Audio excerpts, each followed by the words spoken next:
Assalamu alaikum, everyone, and happy World Hijab Day. February 1st has finally arrived, and we're so excited. February 1st is one of our favorite days of the year because it's World Hijab Day. We look forward to it. We put a lot of planning. We spend a lot of our year planning this moment for all of you, and we have so much fun. And I'm so excited to host the first topic of the World Hijab Day conference.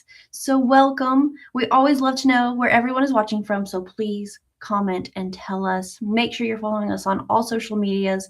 We'll be with you for a few hours today. And no matter where you are, you'll be able to see it. So we're on Facebook, YouTube, Instagram, LinkedIn. We're everywhere. So if you can't catch all of the lives, don't worry, they will be posted later. I am your first host. If you don't know me, I'm Ashley Pearson Khan. I have been with World Hijab Day for a few years now, so you might have seen my face around.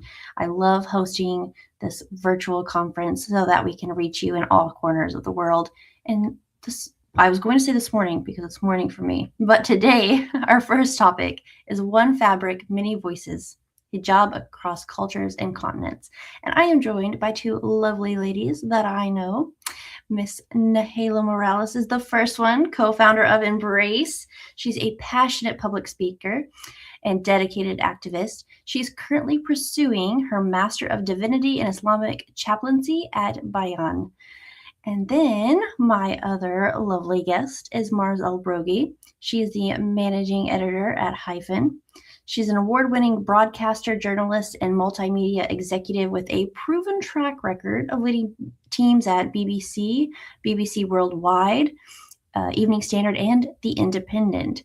She is a passionate advocate for media diversity through her work with the Royal Television Society of Futures and ITV Angelia Diversity Panel. So welcome, ladies. I'm so excited to have you.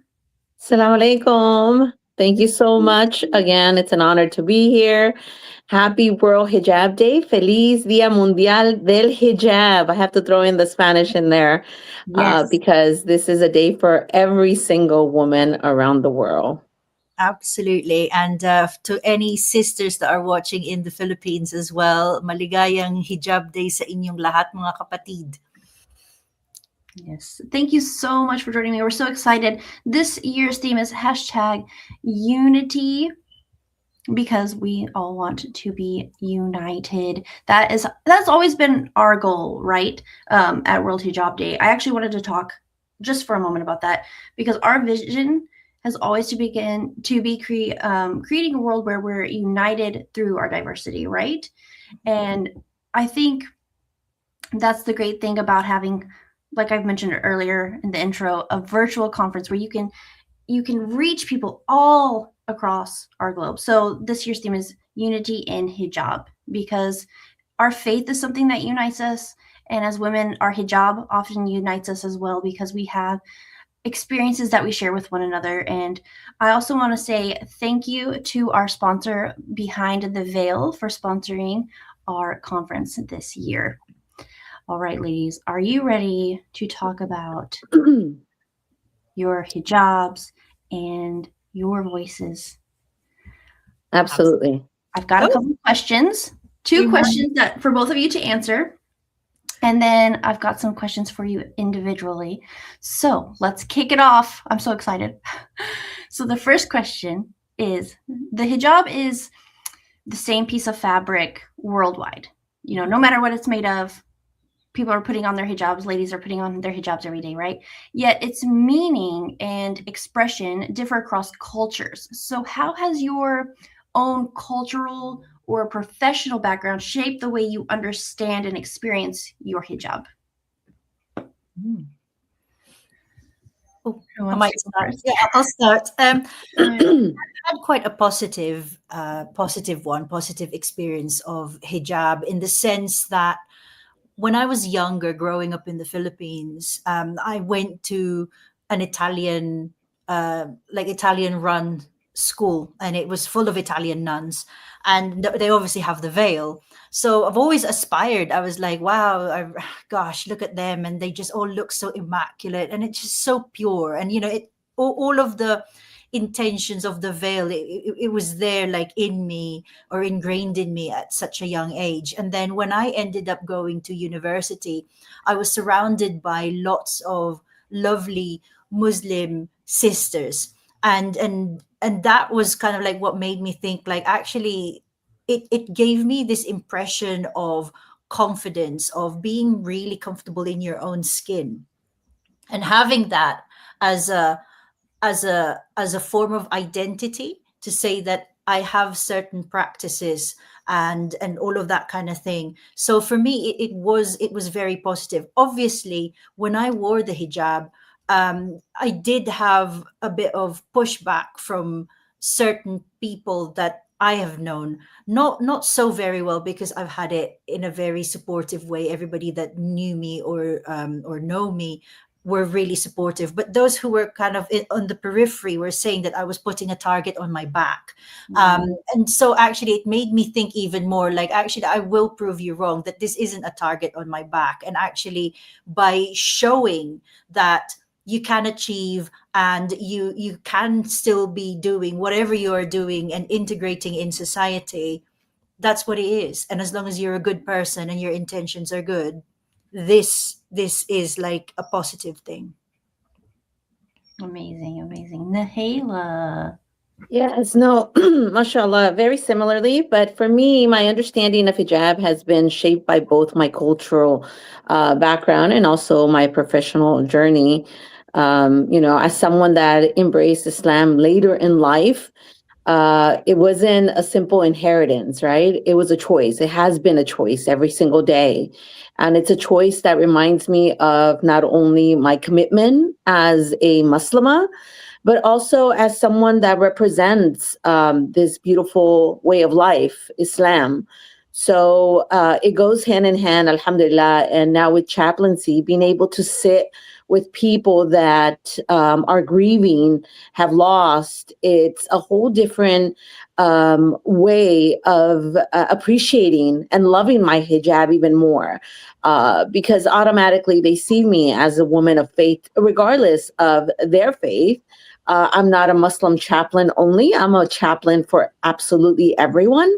And that's something that it was somewhat difficult to understand coming into chaplaincy, because I thought I was only going to be a Muslim chaplain. But I'm very grateful to wear my hijab in a way where people actually see me far more than the hijab. And they see me as someone that is there to show empathy and compassion. And so it has merged very beautifully today. I could say that hijab has, similarly to my fellow speaker, it has been something positive. It didn't always start that way, but today it's something that I'm full of conviction. And when you have that and you're able to walk in life with full confidence and feel proud, and not an arrogant proud, but proud to say, I am Muslimah, I am a woman of God, and I am here. Don't fear me. I love you for his sake, and I'm here to help. So hijab has been something very special for me from the very beginning. Amazing. And I love what you said about how, you've kind of gotten something new from it. And I think that's really such a special thing, because I think a lot of times there are people, like sometimes after you've worn hijab for so long, you start putting on, you don't think about your intention maybe, and it just becomes so normal, you don't really think about it. But it's nice to kind of like renew your intention for wearing hijab, or it bringing you kind of something new to your life. I think that's really, something special, and something I hope that everybody can experience at some point. Okay, so the next question I have for both of you is, when people ask about the hijab, they often assume a single narrative. So, what is one global or cultural misconception about hijab that you believe needs to be challenged today? I think, like, for me, really, is this the idea that if you wear hijab, that you are suppressed, oppressed. So Mhm. that's for me, that's the one thing, because I do still get comments every now and again by quite narrow-minded people, and that they can't see beyond the person. You know, they would look at you and they will see, oh, there's a woman in a wearing a headscarf, and therefore they had made all of these assumptions within seconds. And then once they start speaking with you, and then they start figuring out that actually she's just a normal person, or she, whatever normal is, but she's just a person, a human being, Mhm. then it changes. They're like, oh yeah, oh, and then they start treating you okay. So, but that moment of awkwardness that you get when, because they have made those judgments before they even spoke with you, that's the thing that I really would like to get rid of. And I suppose, like, generally, because people can be judgmental, but I think for women that wear headscarves, that's quite a predominant thing. Yes. Yeah, there's always so much prejudice, and unfortunately, it happens far too often. And I have to share a quick experience that happened just a couple days ago. I was in Mexico, my native country, subhanAllah, where I speak Spanish without an accent, right? And I had gone on a tour and there was some Spaniards there, and automatically that judgmental of who was coming. I was a few minutes late, and it just blew out of proportion. But they weren't looking at me as a person; they were looking at the hijab, and I saw that head on. And it wasn't until I actually opened my mouth and they were talking about me very, very vocally, and so they were very shocked. Number one, to they could well, let me backtrack. They couldn't comprehend both. How can she be speaking Spanish, let alone Mexican and Muslim? And I think for those of us that speak a second or third language, get that quite often. And so it happens far too often. And so I went ahead and I asked for an apology, and then I said, can we move forward? And it wasn't later until the day that the woman actually apologized for all of the negativity. So it does take for us to speak up. We need to speak up, Yeah. and because we're not only speaking for ourselves, we're also speaking for those that come behind us. And we don't often think about that. I was not rude. I was not vulgar. I was very respectful. So we have to be very mindful of that as well, because we're representing one another. They're never going to remember Nahela. They're going to remember that Muslima or that lady with the head thing on her head. So I think that's crucial when we think about the hijab in general and that narrative, that single narrative. And honestly, hijab should be understood through a lens of autonomy, of spirituality, and dignity, right? And until Muslim women are trusted to be able to speak for themselves. So, my husband didn't stand up for me. I stood up for myself. He's there as support and as my guardian, my wali, of course. He will protect me. But we have autonomy to actually represent the hijab and speak up for ourselves and for other sisters that come after us, inshallah. So I think it's important for us to break those barriers when we do speak another language, inshallah, and we shouldn't shy away from standing up for ourselves and one another. Bismillah. I'm so glad you did that. I don't think that they're going to forget that ever. And it's something they'll probably talk about. They'll be like, I have, just like you said, I have a story from a few days ago. They're going to go to different people and be like, I have this crazy story. I saw this lady and I judged her because of her headscarf, and you'll never believe it. But, Yeah. I think that's so interesting. And I'm so glad that you stood up for yourself. That's really amazing. But yes, I think people, as soon as they see somebody in hijab, that immediately it's like they don't see your face. That's all they see. Is this? Yeah, instantly judgment. And it's really interesting how people react differently, because I've had people who see me and they are so afraid to even say a curse word. So if they do, they're like, oh my gosh, I'm so sorry. Like, this is a woman of God. And then some people give you the nastiest look because they don't like Muslims. And so there's always such a different reaction, right? And, Mhm. Mars, back to kind of what you said about people thinking, that we're oppressed. I find it so interesting, especially in a day and age where we are all on social media and you can see hijabis doing all sorts of things, Yeah. sports, they're on horseback, they're doing archery and playing basketball and speaking at conferences, and they're out in the forefront. And I, even when people come to my Instagram and they're like, you're oppressed, I'm like, do you see me posing in photos of my husband and my kids and we're going on vacations together and I'm smiling? Yeah. I'm like, how do you see these things and be like, I feel so Yeah, bad. no, it's funny that you say that, Ashley, because also the whole way of people approaching us, right? They oftentimes they don't even know how to approach us. And what you just said right now, that sometimes people are very respectful. I have gotten that as well, where Mm, they're like, "Oh, I'm sorry," and they're very respectful about it. But then this incident happened. The other thing that I have to mention is that even my own Mexican people, this is the first time I go to this part of Mexico, which is Quintana Roo, Cancun, Tulum, this area. And I didn't want to go for many reasons. I said, what is there for me as a hijabi? But there's two musellas, a masjid, halal. And so one of the things I did notice is that my own Mexican people would speak to me in English. Like the hijab just put this barrier. Yeah. And they're like, how did you learn Spanish so well? I'm like, well, I'm Mexican.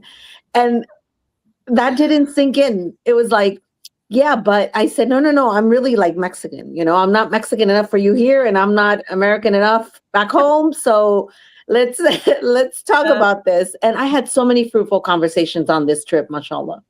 I amazing. love it. I mean, I remember I was well, I can't remember now. We were trying to get a visa for somewhere, and trying to so we were just in a queue and wearing my hijab and everything. And then there was this lady that was sat beside me, and she was definitely itching like to talk, and she kept looking, and but like very subtly, like, oh, what's the passport she's holding, where is she from, what is this? And in the end she just went for it, and she said, so what passport do you hold? Do you have a passport for Islamia? Oh. Yeah, and I was thinking, I said, which country is that? And I was like, I'm British. I was like, and I was just thinking Islamia. I mean, it's funny. I did have a laugh, and I obviously, my husband was there, and we were laughing at it. And I was going, and it's part of our little joke now, where we just go, oh yes, we must visit Islamia soon. I love it. I love it. I know lots of people watching probably have stories as well. So if you want to send those to World Hijab Day, tell us. We'd love to read them because we've all got them, the positive and the negative. But the next question is for you, Mars. From a global media perspective, how is hijab framed differently across cultures, and what impact does it have on the public understanding of Muslim women that you see? I mean, so hijab is often treated as a symbol that stands in for entire cultures, right? And that symbolism shifts depending on who is holding the camera or the pen. So in much Western coverage, it is framed through binaries: so oppressed versus empowered, threat versus tolerance, and that really flattens the reality of Muslim women's lives, and it feeds into public narratives about security, integration, and the values, rather than listening to us as people. I think I mentioned this. It's like, just see us as we're humans. We just have, a certain way of living, right? So in Muslim majority context, I suppose, hijab can be framed as a marker of piety, as mentioned earlier, a woman of God, that respectability. There's a political identity, and that brings its own pressures as well. But in diasporic spaces, women are constantly negotiating between these gazes, I suppose, and all of these shape how the public reads a hijabi woman, a woman that wears a headscarf, before she even speaks. And as a problem to be solved, a brand to be sold, or even like a mascot for diversity. So um, instead of actually just recognizing us as the complicated human being behind the scarf, we go through ups and downs and all of that kind of thing. We're part of society, we're creatives, yeah, and all that. Mm-hmm. I think it's already kind of been said twice, that when you're wearing the hijab and people see you, as soon as they judge you, they're kind of judging all the hijabis, all of the Muslims, and not even just the women, right? I think they kind of just lump us all together and say, this is how they are. And so kind of your attitude and the way you react to things kind of, that really affects their perspective on Muslims. And that might feel unfair, and it maybe a heavy burden to bear sometimes, but at the same time, we are supposed to act a certain way and be polite. It's hard sometimes when people are rude. Yes. And often attacking us, whether verbally or physically. But I think it goes back to that a lot, how we're all just kind of like lumped in together. And so one person says something wrong, they're going to be like, oh, well, all Muslims are like this. Everyone. An unfortunate perspective that people have. No, totally. I mean, I was on the bus. This was a few years back when my eldest was still in a pram, and got on this bus, and you tap, and I think that the card reader didn't read the Oyster card, and I just carried on putting the pram in its place, and the bus wasn't going, sat down, and then I could just hear this mini commotion at the front where the driver was shouting, but it really muffled because he was behind this like shielded glass thing. And then I was like, "Oh, are you talking to me?" And he was like, "Yes." And then he was like doing this, and then he was like going, "You people, you people." He said, you bring in your prams and you don't pay. You don't like to pay." Like he was literally having a go at me, and I was like going, "What is this?" And I was like, you could have just told me. But it's this kind of, like you say, it's one incident, but basically everybody is like, tarnished with the same thing, or painted with the same brush. It's yeah. Oh, that's unfortunate. Well, hopefully he doesn't think that now. Hopefully at some point his perspective changed. Nahela, as someone engaged in community work and chaplaincy, how do cultural backgrounds influence the way Muslim women approach hijab, especially, converts versus raised Muslims? That's such a good question. Cultural background plays a significant, and I can't stress that enough, right? A significant role on how hijab is understood and lived altogether.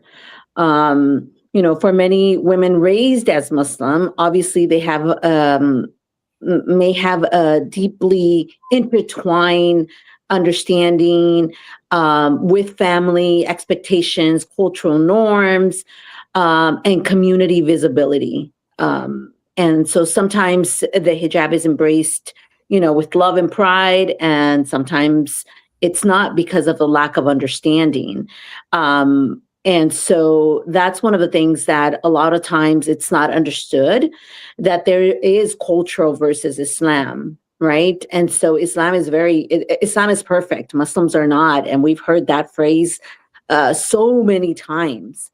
So that's one of the things that really makes me love World Hijab, because we're here to clear these misconceptions, but more so educate born Muslims and converts alike, right? We all need to learn and understand why we are doing things within our lives and how we're carrying ourselves.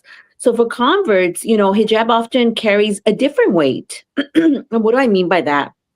Is that, everybody has a choice to wear it and not, and everybody has a responsibility to have that intentional aspect or portion of it. But for converts, oftentimes, they wear hijab without the support of family. or community. If you live um, in a place in, I'll say, Mexico, where you're the only hijabi, your community obviously doesn't have the tools, or perhaps you haven't got around to educate. And so there are going to be these hardships, right? And you are going to face isolation. So that's why I love also the fact that we're able to connect, like World Hijab Conference. It's virtual. We can reach as long as you have Wi-Fi, internet. We're here and we're a community. And that's what our hashtag is all about. And so now when we talk about chaplaincy, I often witness how converts approach hijab as both an act of devotion and a declaration of belonging in Islam, right? So I've mentioned this before, and, I had a very difficult time coming into Islam and wearing the hijab. I lost my job for wearing the hijab. I was very new. I was on cloud nine. I did not know my rights per se. I just said, Allah has it, and, call this, call that. You need to sue them. That was in there because of my devotion and understanding that I had made the right choice for myself, because I studied Islam 2 years prior to embracing it. So there's a difference for someone that, just sees it in their culture. It's embedded in society, versus somebody that has the choice and actually goes and seeks that information. Both experiences are valid and both deserve compassion. And so that's something that we often miss along the way as hijabis. And I'll be very blunt about that. We need to be very compassionate and empathetic to one another, because our journey is different for each and every one of us. And we don't know what that person is going through. Unless, unless you have a story of your own, you can't sit there and just judge. I remember one time in the apartment complex I lived in, there was a new tenant, and she says, "Are you a full-time or part-time hijabi?"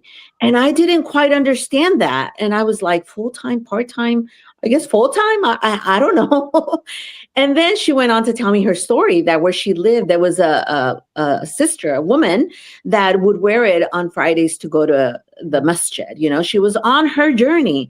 And I was able to clarify some misconceptions because she asked that question. So we really, again, I can't stress this enough. We need to really be the best representation of Islam and hijab. And the best way to do that is really by being vocal, utilizing our words in the best manner, right? We understand that as Muslims, we need to use the proper channels and the proper wording. We cannot be harsh. And so every personal story has cultural history, faith, and circumstances. So we can't just say, so-and-so is hypocrite because this and that. We need to learn to practice our faith ourselves, beginning at home before we look out. We need to look in the house, save our families and ourselves, because oftentimes we are saving the world and that our house is burning. So we need to be very cautious about that, inshallah. Yes, excellent points for sure. I think it's so funny because last night, before going to bed, my husband was watching a reel, and he asked me, he goes, "Who inspired you to wear hijab?" And that was the question that they asked in the reel. And I thought about it for a moment, and I was like, Allah? Allah is the reason, right, that I wear it, because that's a commandment from Allah subhanahu wa ta'ala. And so he plays the video. And, a lot of the answers were my mom. A couple of people said my friend, like they were encouraged or saw them wearing it, so they decided to wear it. And I realized, I was like, that's a very convert versus born Muslim answer, I think, because I was like, my mom doesn't wear hijab, but then I watch my own daughter, who's 2.5, almost 3 now. She sees me putting it on, so she wants to put it on sometimes. And so it's like, that might be her answer at some point, like I wanted to wear hijab because my mom wears hijab. And I didn't always have, I did have a very small community, but I ultimately took the 30-day hijab challenge because of World Hijab Day. But then, when I took my shahada, I became Muslim. I said, this is now part of my identity, and Allah wants me to wear it, so I'm going to continue wearing it. So I thought that was the timing of it all was very interesting, and it reminded me of what you said, and amazing answer. So thank you for that, Nahila. Okay, Mars, I've got a question for you. So, question 2 for you is, why is it critical that hijabi women from diverse backgrounds be represented not just on screen, but in editorial and leadership roles? Oh my God, it's super important, absolutely vital that we have hijabis in editorial and leadership roles, because whoever is in the room is the one that decides which stories are told or how stories are told, how they're framed, and and who is allowed complexity. So I know Sister Nahela was talking earlier on about, like, this single narrative, but if you have different women in headscarves in the newsrooms and in leadership roles or in production, that allows people to be able to explain things further, and really gets rid of this whole tokenism um, issue, right? Like, there's only just one hijab story. Like, either she's like, oh, I'm so torn, I need to be accepted, or all of these things that you see now. So I think that's why it's really important, because I've always banged on about this every time I go and speak, because I'm such a huge advocate of diversity and inclusion. And it's great to see so much um, uh, diversity now on our screens, even, like, the different voices that we have on, on print, online. But still, there's still a huge kind of gap in the leadership roles. And that's why sometimes when you see things being commissioned, they're not really commissioned in a way that's quite relatable. And sometimes you will read something, you go, I'm not sure if that's me, and you've got other kind of, like, opinions about it, because that's not really kind of being addressed. Yes. I definitely agree with you. It's so important because for so long it seems like, Muslims, and especially like hijabis, they just they weren't able to tell their narrative, their story, because it was controlled by Mm. non-Muslims and non-hijabis. So yes, it is vital that we have Muslims and Muslim women in media and behind the scenes and in front, behind the camera, in front of the camera, behind the pen, it's so vital. Yeah. And I suppose, and allies as well, they're so Yeah. important, because obviously we are still a minority. And so by having allies who understand, and this is what's really great about here in the UK, the Muslim Creators Network, where there is support there from Baroness Shaista Gohir, to make sure that the community that we've got in here in the UK, from creators from various backgrounds, all have that opportunity to contribute, basically, in making content and being out there. Yes, that is an amazing resource to have. Nahili, you mentioned, kind of having, in a way, like multiple identities, right? Because sometimes you might have almost kind of like an identity crisis. It's like, oh, you say, I'm a Mexican Muslim, and so then it's like trying to explain to people. And I always think about my own children, because I'm American, and my husband, he was actually born in Saudi Arabia, but he's Pakistani. And then they moved to Canada when he's very young, and they're all Canadian. So I was like, my daughter's going to be like, I'm a Canadian, American, Pakistani girl. Like her identity is very interesting, right? When you have a mix of things, right? So how do you help people understand that hijab is a source of belonging for Muslim women who are navigating multiple cultures and identities? This is such a fascinating question, and so many things are coming to my head as to correction and decolonizing ourselves, right? Mm. In so many ways. So I will leave that side for another conference, but I'll stick to here. Um, I remind people that hijab is not about isolation; it's about connection. And so if we think about that for a second, it connects us on so many different levels. When we talk about, having navigating multiple cultures, hijab becomes an anchor. Um, and what I mean by that is, just having different cultural spaces with clarity and intention, it just broadens being able to be in different spaces. I gave a talk on welcoming Ramadan at the masjid in Mexico this past Friday, and it was so different because I'm in my country. I normally give conferences in English, so I Mhm. had to translate in my head as I'm speaking, as I am translating Hadith and Quran. And yes, I had my notes, but I'm not one to just read off a paper. I lose myself, number one. And number two, I just like to really captivate and connect with the audience. So this was a good exercise for myself as far as navigating the cultures this past Friday. But even more so, I did try to mention how important it is for us to include anything and everything, right? Like I understand that I'm 72% indigenous.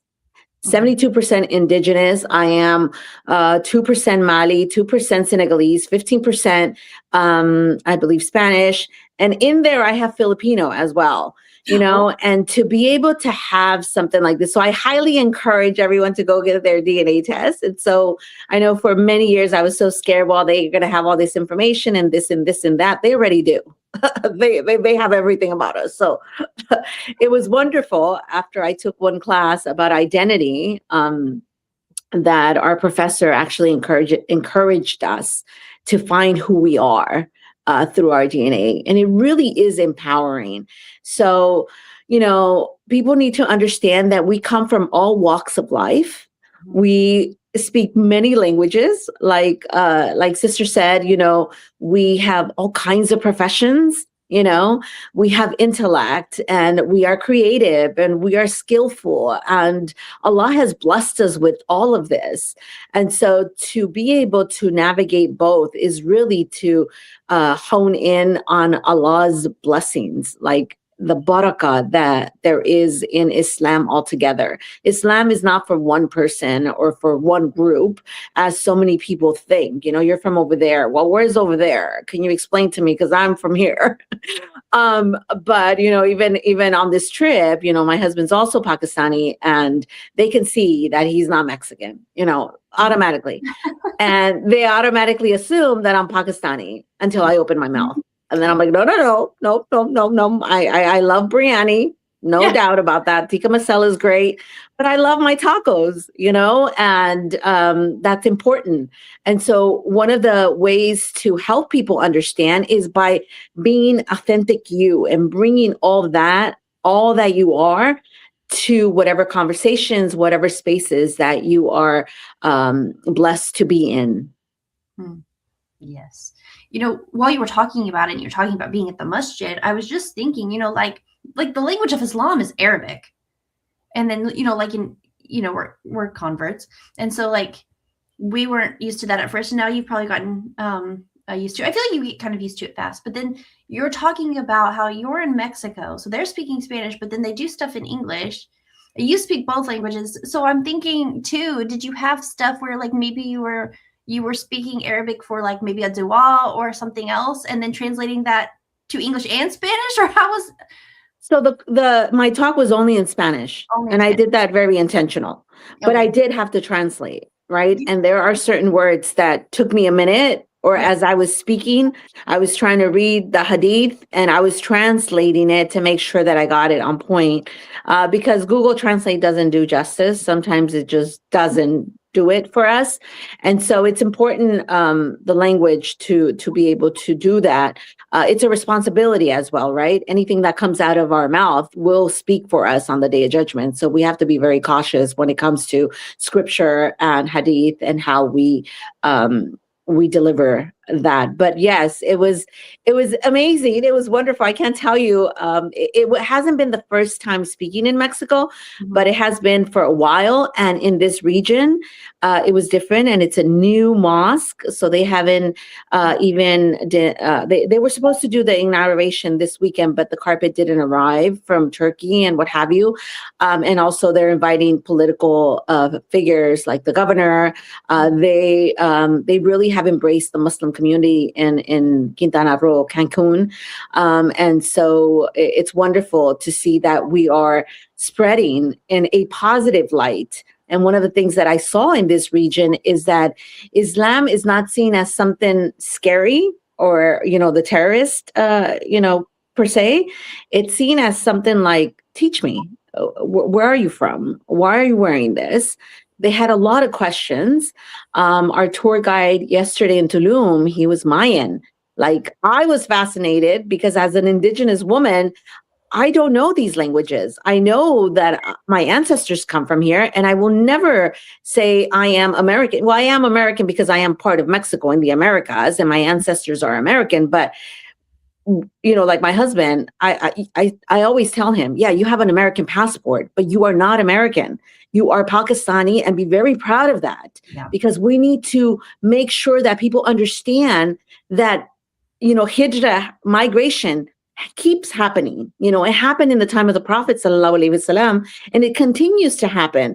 And that's how we become this delicious and fruitful bowl of fruit. I don't like the melting pot because that reminds me of Jahannam. And may Allah protect us all from that. But a fruit salad, and so it's important for me to always stress, I am Mexican. You're Pakistani. And I keep drilling that on him. You carry an American passport, but you are Pakistani. If I go to Saudi Arabia, or if I have a baby in Saudi Arabia, he's never going to be from Saudi. Right. They don't give them that citizenship. And so that makes sense to me today as I learn and decolonize my mind. So that's also important. And I just thought I would bring that.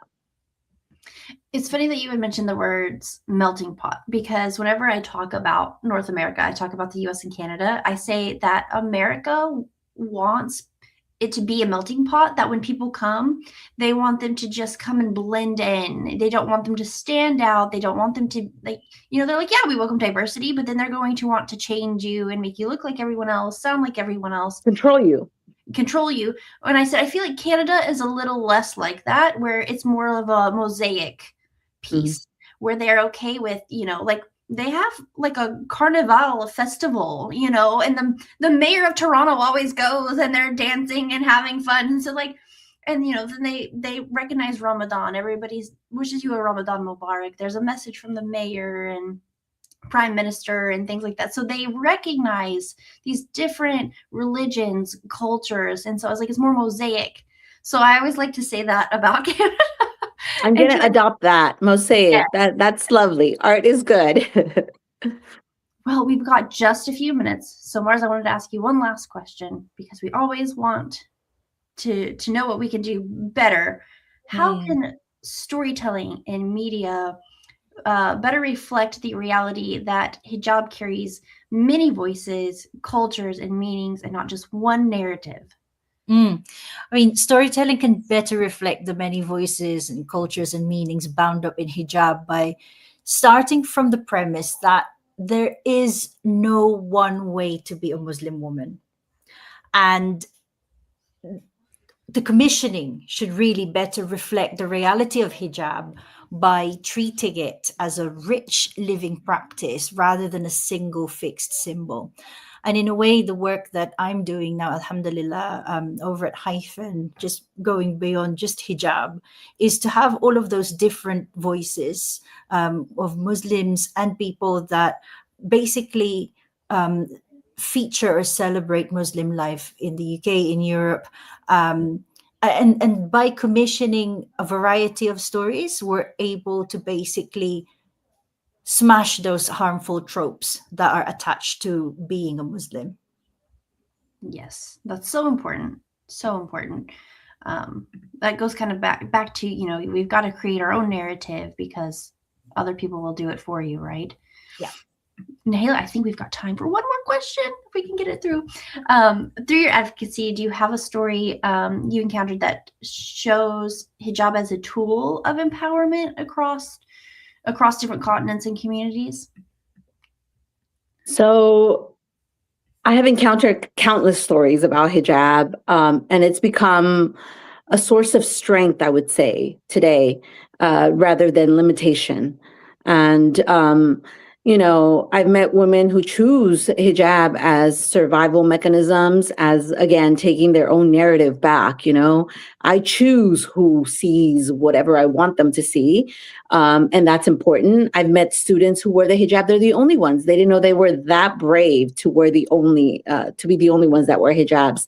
And then I've met mothers, who raise confident daughters, who are proud of their hijab, or perhaps they're struggling, but they have that support, empathy, and love and compassion at home that they will be holding their hand through that journey. So I've met many people. And I think one of the things, or my message today would be that, the stories are here to remind us that hijab is not about limitation. It's about agency, it's about faith, and it's about the right of a woman, of a Muslim woman, to identify themselves as who they are, as their own, in their own terms. And so just like somebody can be half naked, I can be fully covered, and I will come unapologetically hijabi for you. And I'm here to help you understand why I wear it, why I choose to wear it every day. And so for my sisters that are struggling, out there, and I would say, as Ramadan is approaching us, dua is your best friend. It's really the weapon of a believer.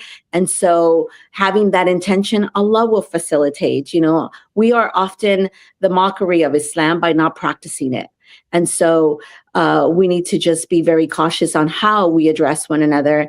And again, it takes us back to compassion and empathy, and being there for one another. Unity and hijab. That's this year's hashtag. And I pray that Allah subhanahu wa ta'ala allows us to be there for one another and truly united for his sake.